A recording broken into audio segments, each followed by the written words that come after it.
अरबाब इख्तिदार लाख बार दावे करें मगर ऐसे दावों में रत्ती भर भी हकीकत नहीं है कि सेहत आम्मा के लिए मेयारी सहूलतों की फराहमी के लिए किसी भी सतह पर ठोस इक़दाम किए जा रहे हैं। सरकारी अस्पतालों की हालत ज़ार का तो खुदा ही हाफिज है। एक बाप का कहना है कि वो अपने बेटे को अस्पताल लेकर पहुंचा ताकि उसे बचाया जा सके, पर उसे सरकारी अस्पताल में नजरअंदाज किया गया तो बच्चे को मौत ने गले लगाया। यूपी के सरकारी अस्पताल में अगर यही सूरत हाल बरकरार रही तो अवाम सरकारी अस्पताल का रुख करने से पहले खुदकुशी ना कर लें। सुनिए इस बाप की रुदात।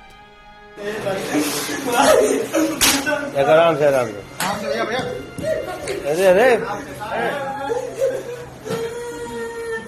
मैं मर जाता, बहुत पैसा लगा दिया था उसके ऊपर भाई साहब।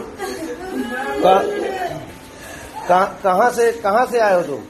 लाखीपुर से आए। लाखीपुर से कितने टाइम लाए हो? अभी सर अभी 10 मिनट नहीं हुए तो ऑक्सीजन दीजिए, बच्चे को ऑक्सीजन दीजिए। मैंने कहा ऑक्सीजन लगाइए सर, ऑक्सीजन नहीं लगाया मेरे बच्चे को। अच्छा हाँ जी सर। तो यहाँ का है कोई वो नहीं है, कोई डॉक्टर ही नहीं है यहाँ पे ड्यूटी पे?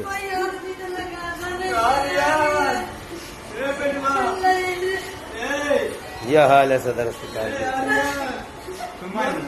परेशान न हो। अब जो होना तो हो गया, रुक जाओ। मर जाऊंगा।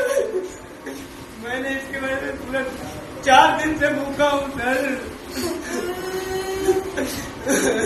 अभी इसकी माँ नहीं आई, वो पागल हो जाएगी। ये तो मेरी बहन है।